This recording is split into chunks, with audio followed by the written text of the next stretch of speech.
বন্ধুরা, এই যে ভুট্টা ক্ষেত, আমি এখানে একটু ঘুরতে এসেছি। তো তোমাদের দেখো ভুট্টা ক্ষেতে কত সুন্দরভাবে গাছের পাতাগুলো হিলছে হাওয়াতে।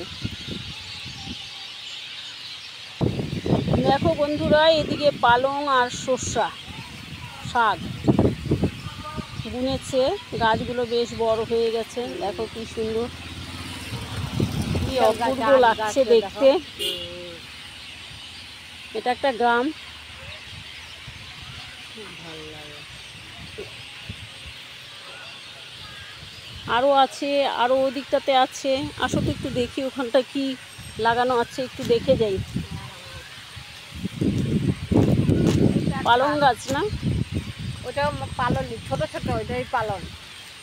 এখানে দেখো ছোট ছোট এই যে পালং ক্ষেত, এই দেখো কত সুন্দর দেখাচ্ছে। তোমরাও চাইলে এখানে এসে একটু ঘুরে যেতে পারো। জায়গাটার নাম হলো পতিরাম, তোমরাও এসে ঘুরে যেতে পারো। এ দেখো পাট শাকের ক্ষেত, এই দেখো চারিদিকটা এই যে ঘিরে রেখেছে। আর এই যে ভুট্টা ক্ষেত তো দেখতেই পাচ্ছ কি সুন্দর হাওয়ায় দুলছে সব। ওদিকটা গেলে আরেকটু ভালো করে দেখতে পাবে। আসো, বড় বড় ভুট্টা গাছ।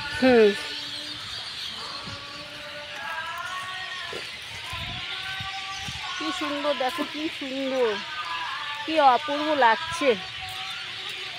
দেখো এখানে এটা ভুট্টা ক্ষেত না? এই দেখো গাছটা ভুট্টা ক্ষেত, এটা আলাদা পাশে। কত বড় বড় হয়েছে দেখো, বড় হয়ে গেছে। ভূতের মতো না, ওই যে বুড়িটা দেখাচ্ছে লাইট পোস্টের পাশ দিয়ে। হ্যাঁ হ্যাঁ হ্যাঁ, সবাই উঁচু মেরে যাচ্ছে। হ্যাঁ কি সুন্দর দেখো, কি সুন্দর অপূর্ব, খুব ভালো লাগবে। তোমরাও এসে একবার ঘুরে যেও এখানে। ভূত বাড়ি বলে এটা। আমি এখানে এক দিদি ভাইয়ের বাড়িতে ঘুরতে এসেছি, তাই ভাবলাম একটু ভিডিও করে তোমাদেরকেও দেখাই। এই বাড়িটা, হ্যাঁ যাই দেখো। ও আচ্ছা, হ্যাঁ যাও তুমি। আমি এখানে নাহলে বলতে দেখো এখানে কত পাখি আওয়াজ।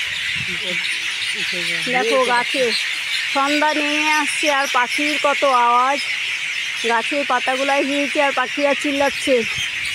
কত সুন্দর লাগছে দেখো, প্রাকৃতিক কত সুন্দর। আমরা যার আশেপাশে খুব কমই আসি। তো বন্ধুরা, আজকে রাখছি, আমি এখন দিদিভাইয়ের বাড়িতে ঢুকছি, পরে তোমাদের সাথে আবার কথা হবে।